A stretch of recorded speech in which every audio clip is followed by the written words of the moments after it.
जय हिंद दोस्तों, मेरा नाम है मनोवर चौहान और आपने देखना शुरू कर दिया है न्यूज़ निवारण टीवी। इस वक्त देश में चुनाव चल रहा है, चौथे फेज़ का चुनाव होने वाला है। लेकिन आज भी जो किसानों की समस्याएं थी, जो परेशानी थी, वो यूं की त्यों बनी हुई है। लेकिन देखा जा रहा था, पहले विधानसभा चुनाव से पहले जो किसान थे दिल्ली में बैठे थे, उनको एक लॉलीपॉप दिया, जो एमएसपी की गारंटी है वो दी जाएगी, लेकिन नहीं मिली।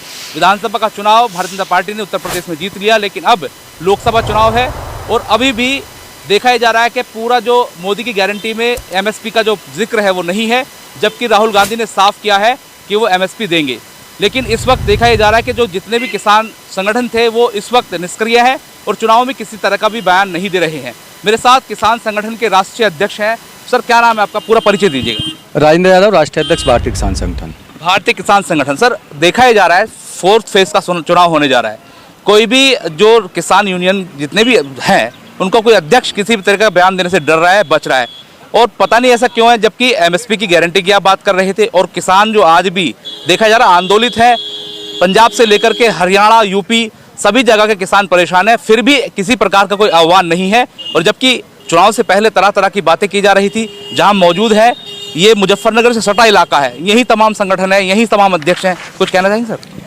देखिए, मैं आपको सबसे पहले तो ये बताऊं कि कोई भी जो किसान संगठन है वो चुप नहीं बैठे हुए हैं। वो अपनी बात जो है लगातार विरोध जो है वो दर्ज कर रहे हैं और लगातार जो सरकार के खिलाफ जो एक्टिविटीज़ हैं वो हम लोग कर रहे हैं अपने अपने तरीके से, अपने अपने क्षेत्रों में जहाँ जहाँ जो लोग सक्रिय हैं उस तरीके से हम लोग कर रहे हैं। सरकार का दबाव हमने जब नहीं माना, जब 13 महीने हम लोग सड़क पर बैठे रहे, तो आज हम सरकार का दबाव क्यों मानेंगे? क्योंकि आज तो सरकार है ही नहीं, ना देश में कोई सरकार है ना राज्यों में सरकार है।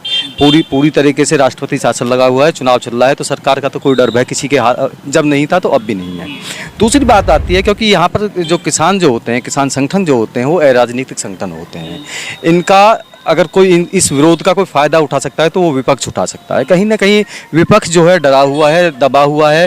विपक्ष अपनी बात तरीके से नहीं कह पा रहा है, किसानों के हक अधिकार की बात नहीं कर रहा है। किसान आज भी विरोध प्रदर्शन कर रहे हैं। अभी लखीमपुर की घटना ले लीजिएगा कि अजय मिश्रा टैनी का जो टिकट हुआ है उसके विरोध में हम 16 तारीख को फिर से आंदोलनरत हो रहे हैं कि हम लोग अपनी बात को मनवाने के लिए अड़िग हैं कि सरकार ने जो वादे हम लोगों से किए थे वो है। आपने एक बात कही थी कि जी एमएसपी का कोई जिक्र नहीं है। जिक्र तो 2022 में जो किसान की आय दुगनी करने वाली बात थी उसका भी कहीं नहीं है। किसान पूरी तरीके से अपने आप को लुटा हुआ महसूस कर रहा है, लुटा पिटा महसूस कर रहा है। लेकिन देश के किसान का ये दुर्भाग्य है कि वो पूरे साल से साल जो है खेत में काम करता है। खेत में काम करने के बावजूद या तो वो देश के आम जन का पेट भरने का काम करे या अपने हक अधिकार के लिए काम को छोड़कर सड़क पर दोबारा से आ जाए। क्योंकि किसान की जो सारी फसल होती है वो कच्ची फसल होती है, वो उसको स्टोर करके बहुत लंबे समय तक नहीं रखता है। सब्जियां आप स्टोर नहीं कर सकते हो, दूध का काम उसे रोज़ करना होता है। तो इस वजह से किसान जो है अपने काम में फंसा रहता है और उस वजह से सरकार कभी कभी ये सोचती है कि किसान का ढुलमुल रवैया है। तो ऐसा नहीं है कि किसान आज भी जो है उसी तरीके से हैं। किसान नेता आज भी जो है सरकार का विरोध कर रहे हैं और अपने हक अधिकार की बात आज हम जो बात कर रहे थे, राष्ट्रीय प्रवक्ता हैं राकेश टिकैत, भारतीय किसान यूनियन के पहला दल है। उन्होंने कहा कि हमारा कोई जो है किसी तरह से कुछ कहना नहीं है, जहां वोट कर नहीं करो अलग बात है। आपने कहा विपक्ष डरा हुआ है। अभी केजरीवाल कल रिहा हुए हैं, आपको मालूम होगा, विपक्ष के मुख्य नेता हैं। राहुल गांधी कह रहे हैं डरो मत, वो एमएसपी गारंटी आप लोगों को दे रहे हैं, आप कह रहे हैं वो डरे हुए हैं। तो साहब, आप जब आपको गारंटी दे रहे हैं तो आप क्यों नहीं इस बारे में बता रहे हैं, क्यों नहीं कुछ कह रहे हैं? और क्या इतना डर है प्रधानमंत्री का कि आप कुछ बोलने को तैयार नहीं है? राष्ट्रीय किसान यूनियन, हम जिसकी बात कर रहे थे, राष्ट्रीय प्रवक्ता हैं, वो नहीं बोल रहे हैं। हम आपसे जानना चाह रहे हैं, आप भी बताइए क्या स्टैंड है आपका? मैं फिर से आपसे कहता हूँ, देखिए, राजनीतिक पार्टियों का जो मैनिफेस्टो, सामाजिक तो आप है ना, मेरी बात, राजनीतिक पार्टियों का जो मैनिफेस्टो है वो मैनिफेस्टो पे हम लोग चर्चा नहीं कर सकते। क्योंकि विपक्ष ने जब मैनिफेस्टो तैयार किया था उसमें किसी भी किसान संगठन से जो है विचार विमर्श नहीं किया कि आप हमारे साथ आइए या हमें आपकी ज़रूरत है। जब विपक्ष किसान नेताओं को पूछने के लिए तैयार नहीं है तो हम कैसे कह दें? ठीक है, मैनिफेस्टो में उन लोगों ने कह रखा है, हम तो यही मैनिफेस्टो तो हम सरकार से मांग रहे हैं। हम लोग जो ये मैनिफेस्टो में चीज़ें मांग रहे हैं वही तो हम सरकार किसान से लड़ रहा है। तो आप देने की बात कर रहे हो, आप भी तो अपने पास बुलाइएगा, आप भी तो किसान नेताओं को गले लगाइएगा।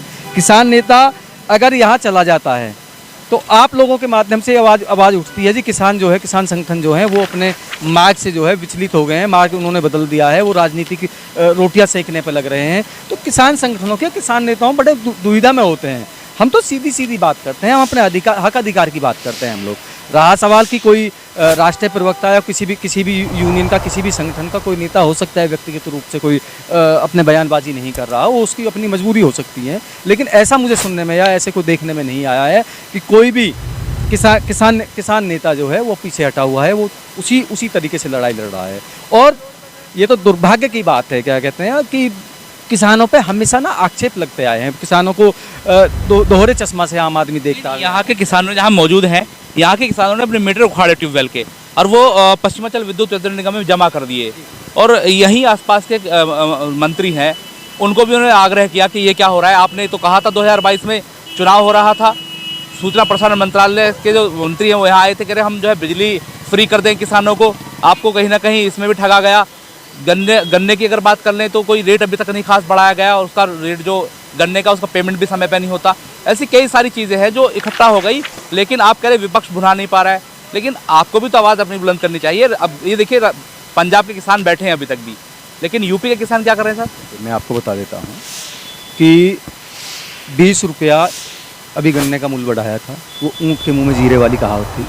दूसरी बात, ये किसान संगठनों की ही ताकत है। जो आम किसान, वो किसान जो अपनी बात नहीं कह पाता था, तो वो अपने हक अधिकार की बात नहीं करता था, आज 12 से मीटर उखाड़ने का काम कर रहा है। ये ताकत जो है इन्हीं संगठनों से मिली हुई है कि इसको अगर विपक्ष चाहता तो विपक्ष इसको बहुत बड़ा मुद्दा बना सकता था। विपक्ष जो है बिल्कुल ग्राउंड पे आके काम करता। राजनीतिक दलों की भी तो कमजोरियां हैं, राजनीतिक दलों की भी तो मजबूरियां हैं। वो लोग जो है तब निकलते हैं, अपने घर से बाहर निकलते हैं जब चुनाव सर पे आ जाता है। किसान नेता बिल्कुल 12 महीने काम करते हैं। किसान नेता आम आदमी से जुड़ते हैं। आपने एक बात बहुत अच्छी की कि पंजाब में जो आंदोलन है वो पंजाब में अभी भी चालू है, अभी भी लोग बैठे हुए हैं। मैं आपका ध्यान फिर वहीं ले आता हूँ कि जो पंजाब का जो आंदोलन है बिल्कुल चालू है। जैसे ही आचार संहिता हटेगी, वो लोग फिर से दिल्ली की तरफ करेंगे, और देश का पूरा जो संयुक्त किसान मोर्चा है वो आपको दिल्ली के बॉर्डर पे मिलेगा। क्योंकि यहाँ से हम लोग अगर पंजाब जाते हैं, क्योंकि हम लोग कई बार पंजाब उन लोगों से मिलकर आ चुके हैं, कई बार हम लोगों ने अपनी बातें करी है, हम लोगों ने उनसे कहा है कि हम बिल्कुल आपके साथ हैं, आप कहो तो हम लोग पंजाब आके बैठ जाएं, आप लोग जहाँ कहो हम लोग बैठ जाएं। तो वो लोग कहते हैं कि अभी हम लोग यहाँ पर मोर्चा संभाले हुए हैं, जैसे ही सरकार का गठन होगा उसके बाद तुरंत हम लोग दिल्ली की तरफ कूच करेंगे। आप लोग हमें जो है सहयोग जो है दिल्ली में दीजिएगा, तो दिल्ली में आपको देखने को मिलेगा कि उसी तरीके से एक आंदोलन तैयार होगा। वही आंदोलन आपको देखने को मिलेगा जो कुछ समय पहले आपने 13 महीने का आंदोलन देखा था। ऐसी कोई बात नहीं है कि किसान नेता जो है डरा बैठा है या बिल्कुल बोलने को। मुख्यमंत्री रिहा हुए हैं, कुछ कहना चाहेंगे? देखिए, दिल्ली के मुख्यमंत्री रिहा हुए हैं, एक कानूनी प्रक्रिया है, न्यायपालिका ने उन्हें रिहा किया है, तो उसका स्वागत करना चाहिए। क्योंकि न्याय हर व्यक्ति का कहते हैं अधिकार है कि हर व्यक्ति को न्याय मिलना चाहिए।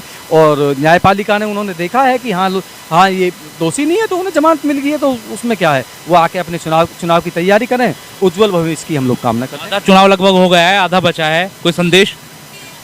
देखिए, किसान से मैं आपके माध्यम से देश के किसान, देश के हर वर्ग से यही कहना चाहता हूँ, अपने हक अधिकार की बात कीजिएगा, ज़्यादा से ज़्यादा संख्या में वोट दीजिएगा। क्योंकि यही वोट है जो आपको अपना अधिकार दिलाता है। कहीं 5 साल रोने से अच्छा है एक बार अच्छी सरकार चुने, और वो सरकार चुने जो आपके दुख दर्द में काम आए। ऐसी सरकार ना चुने कि जो आपकी थाली को कम करती जा रही है, थाली सिकुड़ती जा रही है, आपके हक अधिकार की बात नहीं हो रही है, झूठे लुभावने सपने दिखाए जा रहे हैं, उनसे बच के रहिएगा। अपने वो सरकार चुनिएगा जिसमें आपके और आपके बच्चों का भविष्य जो है सुरक्षित हो। तो हमारे साथ इस वक्त जो किसान नेता जुड़े हुए थे, उन्होंने साफ कहा है कि सरकार वो चुनिए जो आपके हक हुकूक की बात करे। और इस दौर में जो महंगाई का दौर है, और इस दौर के अंदर आपकी थाली पर जो डोरा डाल रहा है, उससे बचें। यानी कि इनका साफ जो है कहीं ना कहीं ये अंदेशा है, या साफ एक मैसेज है कि सरकार चुनने का वक्त है। आधा चुनाव बीत चुका है, 4th फेज़ का चुनाव होने जा रहा है, उसके बाद 3 फेज़ बच जाएंगे। उन फेज़ के अंदर सभी लोग मुस्तैदी से वोटिंग करें, ये भी इन्होंने कहा है। लेकिन किसानों की जो समस्याएं, उनको लेकर भी आज लोग अड़िग हैं। चुनाव आचार संहिता के बाद एक बड़ा स्टेप किसान जो लेने जा रहे हैं, और वो क्या होगा ये भी देखना होगा। लेकिन भविष्य में सरकार कौन सी बनने वाली है, ये भी तमाम चीज़ें भविष्य के गर्भ में है। सहयोगी इरफान के साथ मनोवर चौहान, न्यूज़ निवारण TV, मेरठ।